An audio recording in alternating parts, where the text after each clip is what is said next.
Rice and beans. All right, all right. Okay. Welcome to Kings Talk with Joe Jordan. I am your host, Joe Jordan. Today we will talk about the Sacramento Kings defeating the Atlanta Hawks in Atlanta 123 to 115. The Kings go to 3-2 on a 3-game winning streak. Let's talk about it. So, that game was weird. The Kings came out like they kept stretching these double digit leads, and then the Hawks were all right. Here's the story. In the first half, the whole game, the Kings were the same. The Kings were they were moving the ball well. I felt like early Sabonis was involved in the offense, and then that second quarter and early third quarter, Sabonis, we weren't going through Sabonis at all.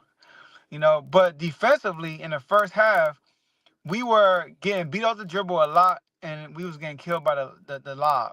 And we a lot of times we run that. I think it was a one. I think it was a. It looked like a. It looked like a 1-3-1 zone, or maybe a 2-3. I know we've been running an extended 2-3 zone, but this one was like a 1-3-1. But the back door was open every single time. But we kept getting beat off the dribble, and the lob was open all day.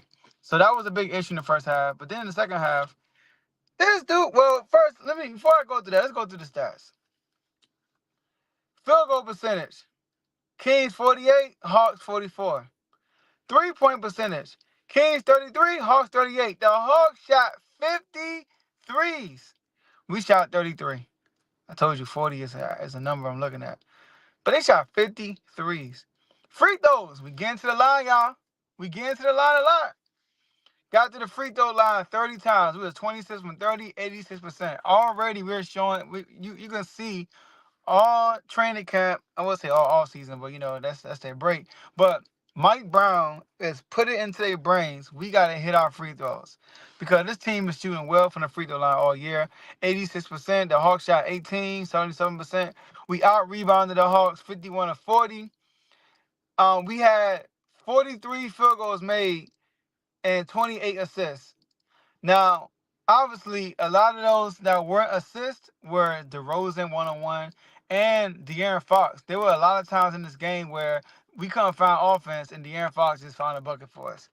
Now I want to say we couldn't. Like, it was very sloppy, and then they went on the run, and De'Aaron Fox would start the bleeding. So that's where the one-on-one buckets really come from, for real. And what else? We had 14 turnovers. They had 13. Um, they had 20 points off our turnovers. We had 18. So, like, we got to do better than that. We had 13 fast break points. They had 10. So, and that is pretty even. But paint points, 50 to 38.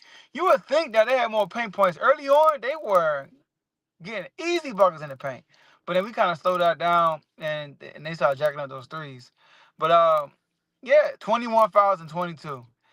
They were calling the whistle tonight. I don't complain about the ref, but it was a couple of moments. I'm like, okay, they'll call foul and they won't call foul. It was weird, but the game was weird because the Kings clearly dominated that game, but the Hawks kept getting back in the game with the three ball. And shout out to Matthews on the Hawks. This dude kept them in the game like crazy. This dude Matthews, where he at?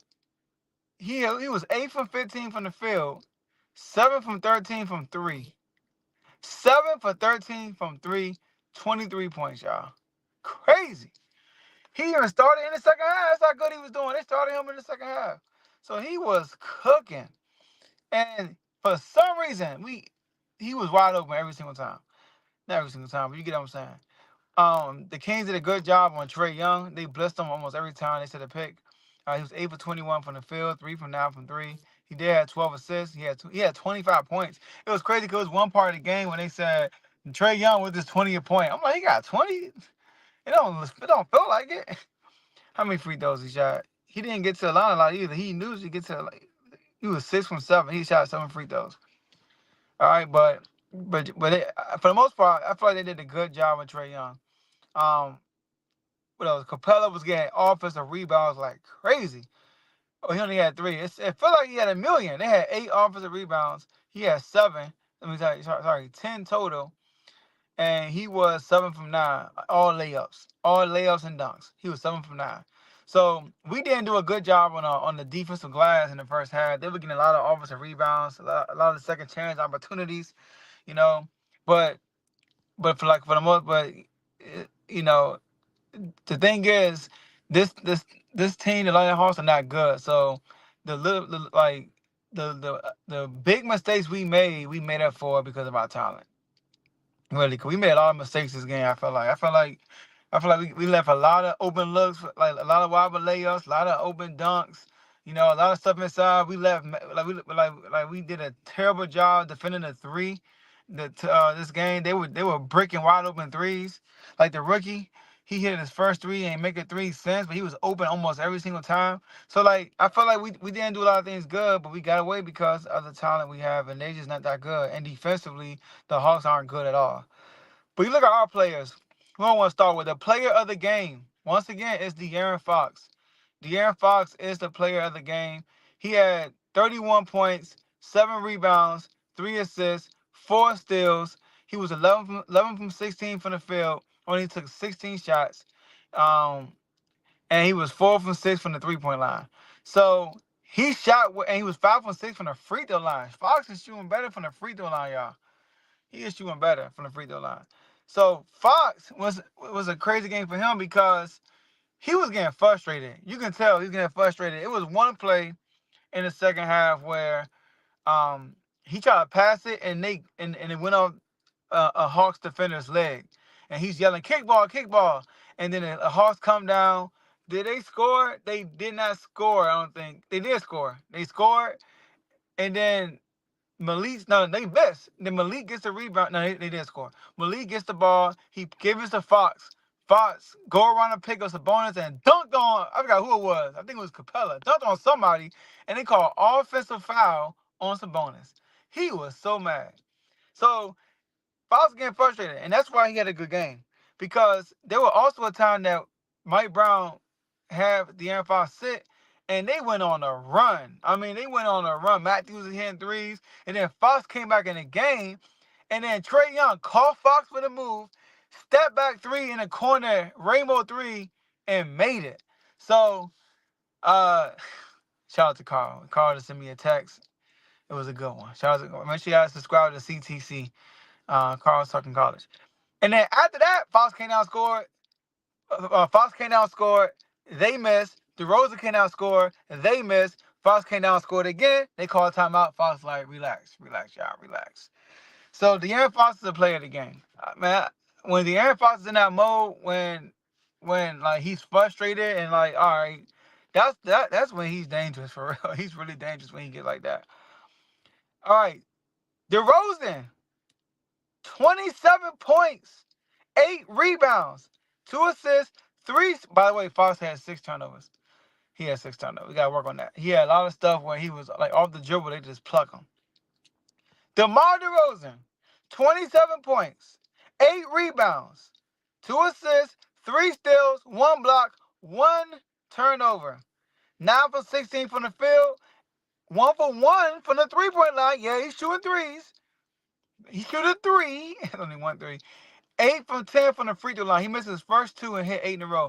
DeMar DeRozan, in every game in the season so far, he has 20 points or more. 27 was his season high. DeRozan fits with the Kings. Like listen, put in a little sample size. He's perfect with us. Like, when things start out, Fox ain't the only guy we can go to. We can go to DeRozan too. Down the stretch, if you notice, he was our closer. Even though Fox was hot, he was deferring to DeRozan. When he was walking the ball up with 2 minutes left, DeRozan had the ball in his hands, not De'Aaron Fox. That's what I like about this team we have now. And then also what I want to mention, early in the game, in the first couple of possessions, think about it. Starter lineup. You got De'Aaron Fox, Kevin Huerter, Keegan Murray, DeMar DeRozan, Domantas Sabonis. They had Trae Young on De'Aaron Fox. What did De'Aaron Fox do? First bucket, post, score. Like, they went at Trae Young. Who's Trae Young gonna guard? He guard Fox, post. He guard Kevin Huerter. Guess what? He gonna be running like crazy, and that's gonna burn him out offensively, because he can put a lot of energy. Because Kevin Huerter be running. running the whole offensive possession, going around DHOs with Sabonis, and then if he guard Keegan Murray gonna put him in the post. If he guard DeRozan, he gonna put him in the post as Sabonis. So it's too many options. When Keon Ellis came in the game, that's when he was safe. Keon Ellis came in the game, he was just like relaxed when Keon Ellis. But imagine you take Kevin Huerter out, you put Malik Monk in. It's a lot of offensive options with this team with DeRozan on the court now. So for those who questioning about this, DeRozan definitely fits with the Sacramento Kings. All right. Who else? Who's next? Let's do Sabonis. Sabonis had 15 points, 14 rebounds, 6 assists. He had 3 turnovers. Fouled out with 6. 5 from 11 from the field, 5 from 5 from the free throw line. 5 from 5 from the free throw line. See, Domantas Sabonis was also getting frustrated. Like I said, there was a point in the game when we went away from Sabonis, and you can sense the frustration. You can sense that he was forcing shots, and he also was getting called. They were fouls, but he was getting called some fouls, and he was getting frustrated. It was one loose ball. I thought that he wasn't fouled. I thought he got fouled, but they called foul on him. The one he got fouled out on, I feel like they should never call that on him. But he was getting frustrated. I feel like he was like for like a couple of possessions in a row. I think in the third quarter he forced a couple of shots. He had like a mid-range jump shot, like he was doing. And it was one time he had a spin move and try to pass in traffic and turn the ball over. It was like a 2 or 3 play sequence when the Sabonis was frustrated and forcing stuff, and then he settled down and then he started getting his buckets. So Sabonis, man, I appreciate Sabonis a lot. Sabonis, he plays hard every second of the game. Every second of the game, Domantas Sabonis is playing hard. So I want to give a shout out to him. But Keegan Murray, 14 points, 10 rebounds, 14 to 10, double-double. 3 offensive rebounds. Keegan Murray is hitting the glass. He was only 1 from 6 from 3, 6 from 12 from the field, doing a great job moving out the ball. He had a couple of layups, just beating it, just moving him out the ball. He had a couple of layups. Him and Kevin Huerter. Kevin Huerter missed a couple of layups too. Like, come on, Kevin Huerter. And he also had 3 assists. He only had 1 turnover, 1 block, then 3 fouls. So Keegan Murray, offensive rebound. He's been the offensive rebound king for our team. Like he's been putting the effort in getting those rebounds. So Keegan Murray, I see you. Kevin Huerter, 4 for 13, 2 from 8. He had a lot of good looks that he missed. He only had 10 points. He had 4 assists, 1 steal, and the steal he had was a big steal at the end of the game. He got a big steal. Only 1 rebound. He didn't go to the free throw line. But Kevin Huerter missed a couple of layups. He missed a floater wide open. But for the most part, Kevin Huerter puts pressure on the defense because his shooting ability, of course, and his DHO action with Sabonis. Like when he gets the ball with Sabonis off the DHO, he creates so much space off that, and he gets a wide open 3 almost every time. So I like Kevin Huerter in the starting lineup. And then you got Keon Ellis coming off the bench. He had 12 points, 2 assists, 1 rebound, 2 from 3 from the 3-point line, 4 from 5 from the field, 2 for 2 for the free throw line. Everybody's hitting their free throws. Everybody. Only 1 rebound, no steals, 1 block. But Keon Ellis hit a 3 when the shot clock was going. He had 2 3. He had 1 3 when the shot clock was going down. Everybody was playing hot potato with it. He gets there to all people and he just shoots it and he makes it. And then he was in the corner. He passes it. He had an open 3. He pumps it. He passes Sabonis. Sabonis gives it to, I think, Keegan or DeRozan. DeRozan gives it Keegan. Keegan gives it to Keon or Malik. And then he gives it to Keon and he hits the open 3 in the corner. And he also had a spectacular dunk, too, on the fast break. One-hand dunk. He had a one-hand dunk on the fast break. Fox had a 2-hand dunk on the fast break. Keegan had a dunk. Well, Keegan had a layup on the fast break. And Malik Monk, 9 points. 3 for 9 from the field. He played 29 minutes. Woo. 3 for 4 for the free throw line. 3 from 4 for the free throw line. Missed 1 free throw. 6 assists, 4 rebounds. No steals, no blocks. Only 1 turnover. That's what I like from Malik. Only 1 turnover. Because Malik be turning the ball over. But Malik Monk, his shot wasn't falling. His 3 wasn't falling. He didn't make a three. His three wasn't falling, and I mean, I feel like Malik was getting beat off the dribble a lot on defense too. I do want to mention that he's getting beat off the dribble a few times. Malik had an okay game. He didn't stand out that much, but hey, he's Malik. Him being out there, I do remember one unique play with him. Not unique, but it's a norm now. When him and Sabonis is asking for the ball. Like he's been asking for the ball, and he doesn't give it to him. But instead, he runs a simple pick and roll with Sabonis, and he finds Sabonis, and he got an easy layup. That's what Malik does. If you're a big and you playing with Malik Monk, he's going to give you an easy bucket, an easy layup. So Malik was Malik today. Trey Lyles, 5 points, 1 turnover, 1 block, 1 steal, 2 assists, 5 rebounds, 1 for 6. He still hasn't found his shot. Like, he been shooting bad from the free throw line, but from the 3-point line. 1 for 7 from the field, but he did hit both his free throws, 2 for 2. So like I said, we're doing a good job shooting the free throws. So the Kings are now 1-2. They're now 1-2. Their next game, the Kings. Well, let me say this: the Kings could be 5-0 right now. They could definitely be 5-0 right now. And what killed them against the Minnesota Timberwolves was down the stretch execution. You can tell, in the fourth quarter or the second half in the fourth quarter in the Lakers game and the Minnesota Timberwolves game, you can tell the used to having DeRozan there wasn't really in sync yet. And LeBron just went crazy on the Lakers game, but the Minnesota Timberwolves game, we definitely should have won that game. And the Lakers, we should have won the Lakers game.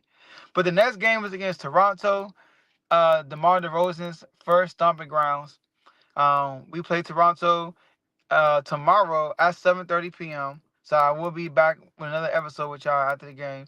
7:30 p.m. Eastern time in Toronto.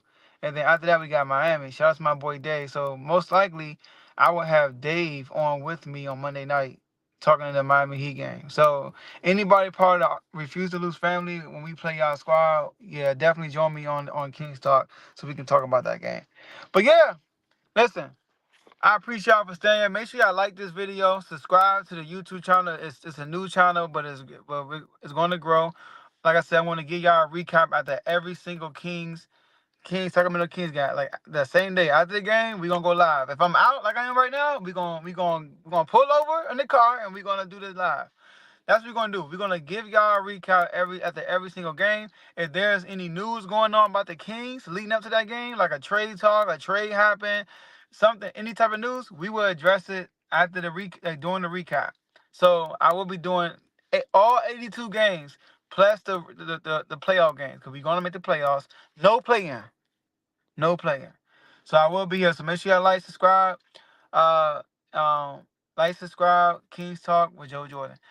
So that's all I have for y'all today, and I'll see y'all tomorrow night at the next episode.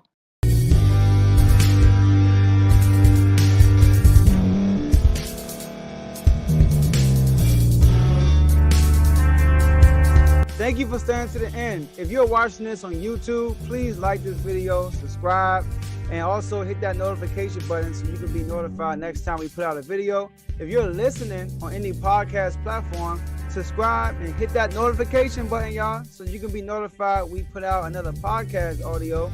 And last but not least, hit that share button. No matter what you're listening to or watching it, hit that share button and send it to somebody that you know that would love to watch this episode you just listened to. So once again, thank you for staying to the end, and we'll see y'all in the next episode.